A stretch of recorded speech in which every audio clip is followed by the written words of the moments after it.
Assalamualaikum warahmatullahi wabarakatuh. Saya Imran Muhammad Tafsal dengan NIM 70 12 30 290.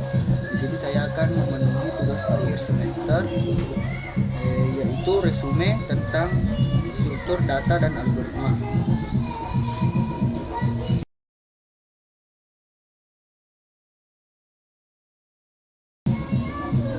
Untuk materi yang pertama yaitu konsep dasar algoritma dan struktur data. Di sini yang pertama ada definisi algoritma. Algoritma adalah rangkaian langkah sistematis yang bertujuan untuk menyelesaikan sesuatu masalah. Kedua ada sejarah algoritma. Konsep algoritma telah berkembang sejak zaman matematika India kuno hingga menjadi teori modern seperti mesin Turing dan fungsi rekursif. Algoritma ini awal digunakan dalam perhitungan angka-angka India dan terus berkembang menjadi metode formal untuk menyelesaikan masalah penghitungan dan komposisi. Adapun ciri-ciri algoritma yaitu yang pertama adalah akurat, efektif, tegas, terbatas, hasil.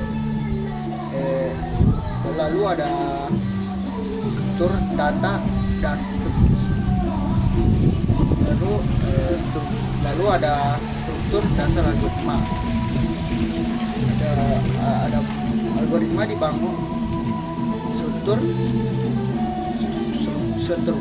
data algoritma. Algoritma dibangun dari 3 struktur dasar, yaitu ada runtunan, pemilihan, dan pengulangan. Lalu ada algoritma dalam kehidupan sehari-hari. Contohnya penerapan algoritma dalam kehidupan sehari-hari mencakup proses memasak mie instan, menelpon, menyelesaikan tugas rutin. Algoritma ini menyusun langkah-langkah sistematis untuk menyelesaikan masalah secara efisiensi. Lalu ada hubungan algoritma dan struktur data.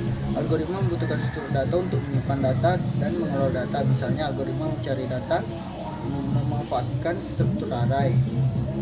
Sementara algoritma antrian menggunakan queue. Struktur data yang efisiensi memungkinkan algoritma berjalan dengan optimal. Lalu yang terakhir ada tipe data dalam pemrograman. Algoritma bekerja dalam berbagai tipe data yang dibagi menjadi 2, yaitu sederhana dan kompleks.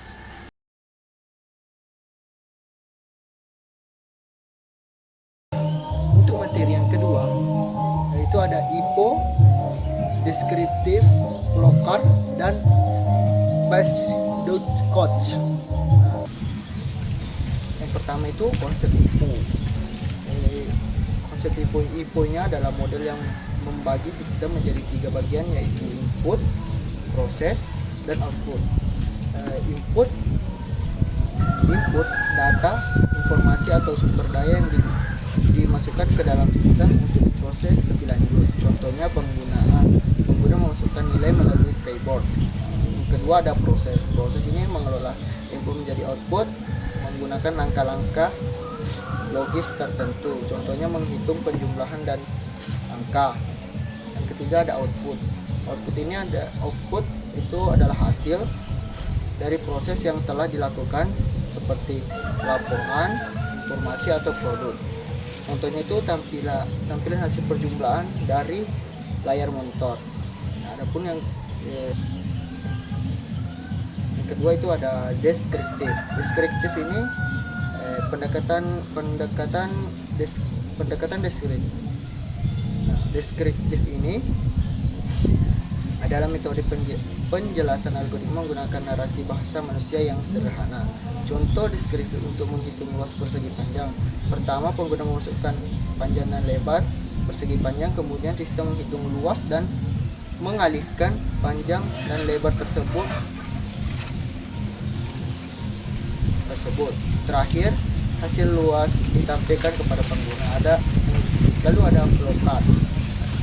blocker ini adalah referensi visual dari algoritma atau proses penggunaan simbol standar seperti oval, persegi panjang, belah ketupat. Adapun contoh blocker untuk menemukan bagian bilangan genap ganjil yaitu pertama mulai, masukkan angka, cek apakah angka Anda mutua sama dengan 0. Jika ya, tampilan genap, jika tidak, tampilan ganjil. Selesai. Lalu di sini ada lagi lalu di sini ada pseudokode. Pseudokode adalah referensi algoritma dalam bentuk logis dan mendekati bahasa pemrograman tapi tetap sederhana. Contoh progresi itu kode untuk menghitung luas persegi panjang. Mulai masukkan panjang dan lebar, hitung luas sama dengan panjang lebar, tampilkan luas, selesai.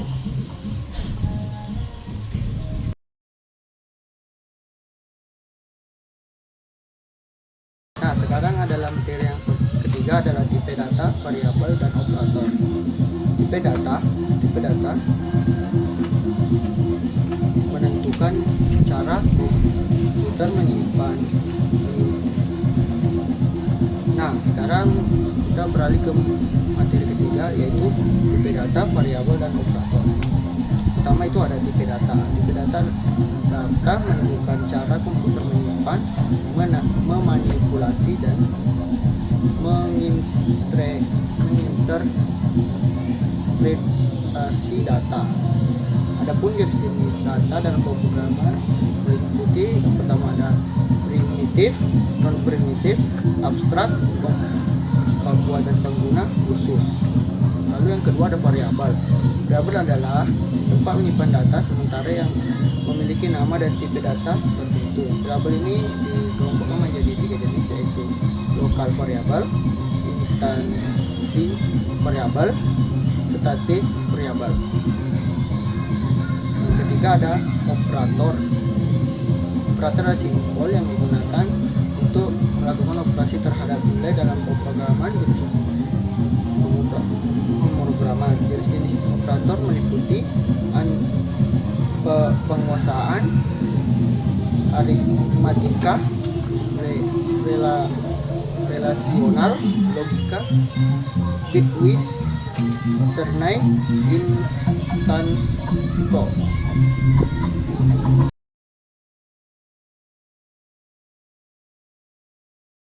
Nah, kita lanjut. Yang keempat ada struktur flow kontrol algoritma.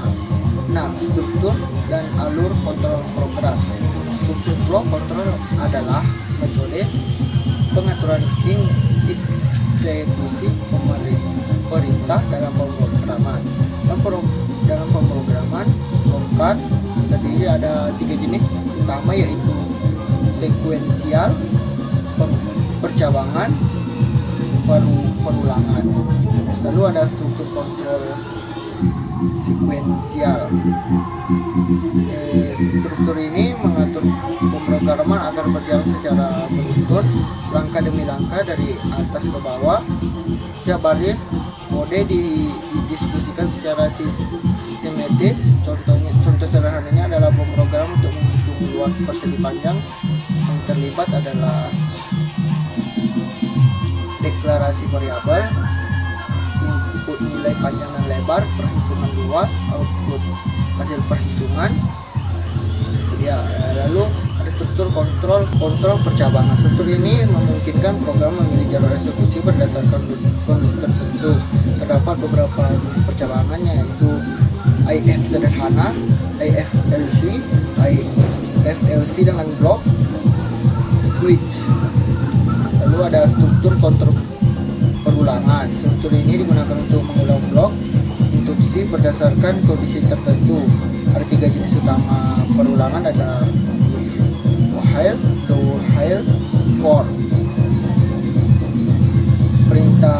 Lalu ada perintah break dan continue. Break ini menghentikan perulangan lebih awal berdasarkan kondisi tertentu. Continue melewatkan interaksi saat ini dan melanjutkan ke interaksi berikutnya.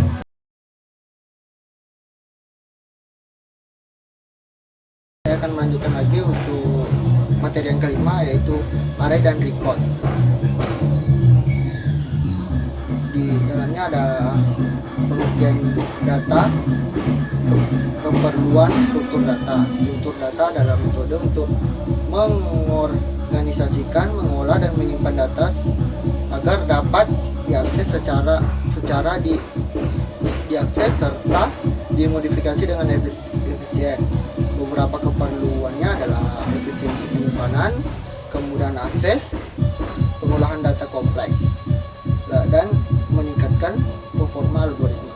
Lalu ada definisi array dan konsepnya. Array adalah struktur data yang menyimpan elemen-elemen dalam tipe data yang sama dalam satu wadah berukuran tetap.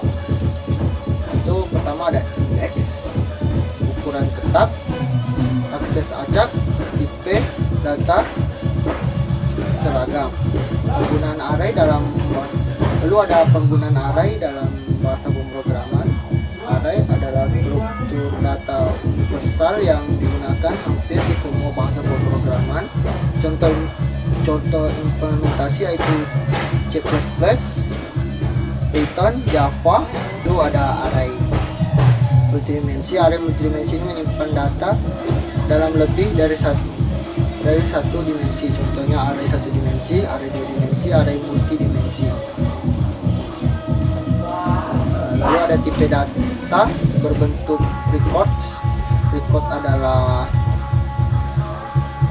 tipe data yang mengelompokkan beberapa elemen dalam tipe data berbeda dalam satu unit. Seperti elemen dalam record disebut file atau atribut.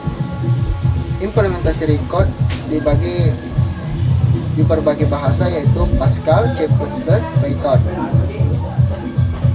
Array dalam tipe data bentukan. Array dapat digunakan dalam tipe data bentukan untuk mengelola data yang berulang atau berhubung. Contohnya dalam nilai beberapa mata pelajaran dalam record mahasiswa. Lalu implementasi praktis array dan record. Contoh implementasi array dan record ini di berbagai bahasa pemrograman adalah C++, Python, dan Java.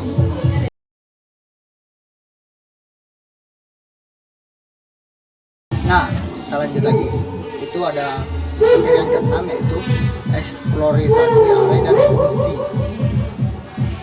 Algoritma pencarian pada array. Array adalah struktur data yang terdiri dari sekumpulan elemen yang memiliki tipe data yang sama dan disusun secara beruntun dalam memori komputer secara umum. Array dapat dibedakan menjadi dua jenis, yaitu array satu dimensi, array multidimensi.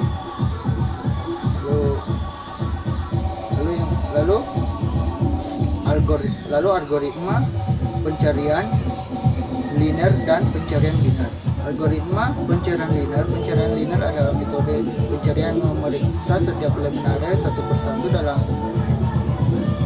satu hingga ditemukan elemen yang dicari. Dalam proses pencarian data disebut list menggunakan algoritma linear search dapat diterapkan dengan cara interaktif dan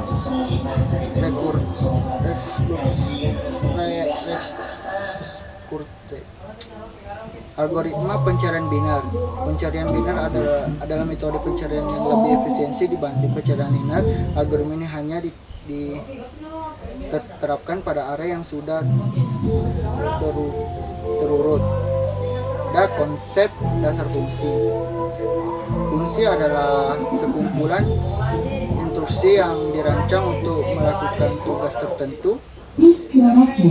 Fungsi memungkinkan untuk menulis kode yang lebih modular dan mudah dipelihara, serta memudahkan pemrograman dalam menulis kode yang terorganisir.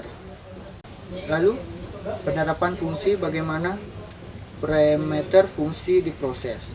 Parameter fungsi adalah nilai yang diberikan kepada fungsi saat dipanggil. Parameter ini berfungsi untuk memungkinkan fungsi menerima input dan melakukan operasi berdasarkan input tersebut. Parameter dapat berupa nilai sederhana seperti angka atau objek yang lebih kompleks seperti array. Proses parameter ini fungsi.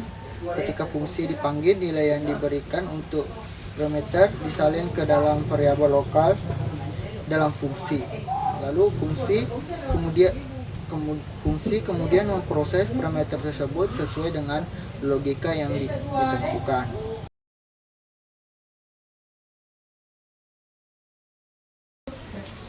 Nah, lalu materi yang ketujuh, yaitu prosedur algoritma pemrograman. Yang pertama ada subpemrograman. Pada suatu perkembangan pemrograman sederhana, penulisan kode program cukup dituliskan pada suatu kode, yaitu program main program saja. Namun ketika program yang dikembalikan bertujuan untuk menyelesaikan sebuah permasalahan yang rumit, maka barisan kode yang digunakan juga akan semakin banyak atau kompleks. Kedua ada kompleks prosedur. Prosedur merupakan salah satu bentuk sub dalam pemrograman. Subpemrograman yang dapat dilakukan tanpa melakukan pengembalian nilai ke program utama. Namun perlu diperhatikan bahwa prosedur juga harus dipanggil program utama agar dapat menghasilkan nilai akhir. Selain dipanggil di program utama, sebuah prosedur juga dapat dipanggil oleh prosedur lain. Prosedur dapat dipanggil berulang kali di program utama. Lalu ada parameter prosedur. Ketika sebuah prosedur dipanggil, maka pada dasarnya dapat melakukan proses penukaran data antar program utama dan subprogram. Programnya penukaran ini dapat dilakukan dengan menggunakan parameter. Pada prosedur terdapat parameter yaitu sebagai berikut, yaitu parameter aktual dan parameter formal.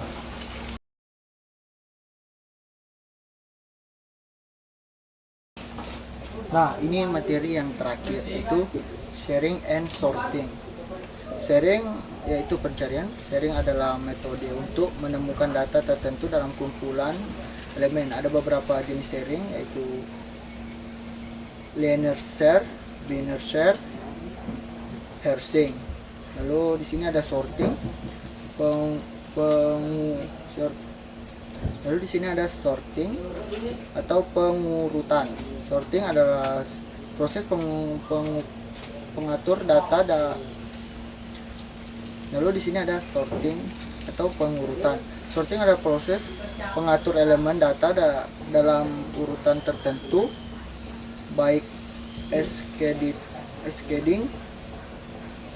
maupun descending. Tujuan sorting adalah memudahkan pencarian data, memudahkan analisis pada pola atau tren data, meningkatkan efisiensi algoritma pencarian seperti binary search.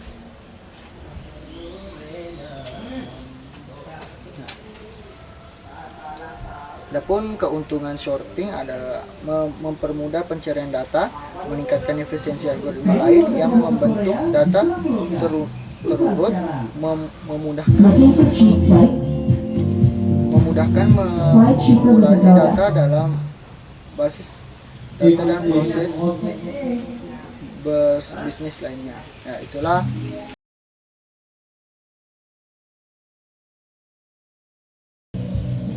Nah, di sini saya akan memberikan satu contoh algoritma menggunakan simbol program. Nah, di sini bisa kita lihat, saya akan memberikan contoh algoritma program itu yang menanak nasi. Pertama kita memulai, siapkan beras dan panci penanak nasi, tuangkan beras ke dalam panci, lalu cuci beras dengan air, lalu masukkan air yang siap untuk memasak beras, lalu tutup Magicom, lalu colok kabel Magicom, tekan tombol on, menunggu nasi matang. Nah, lalu nasi siap disajikan. Lalu selesai. Itulah eh, contoh flowcard algoritma tentang memasak nasi. Baik, terima kasih. Baiklah, itu saja yang saya bisa sampaikan dari resume saya. Saya akhiri. Wabillahi taufiq wal hidayah. Wassalamualaikum warahmatullahi wabarakatuh.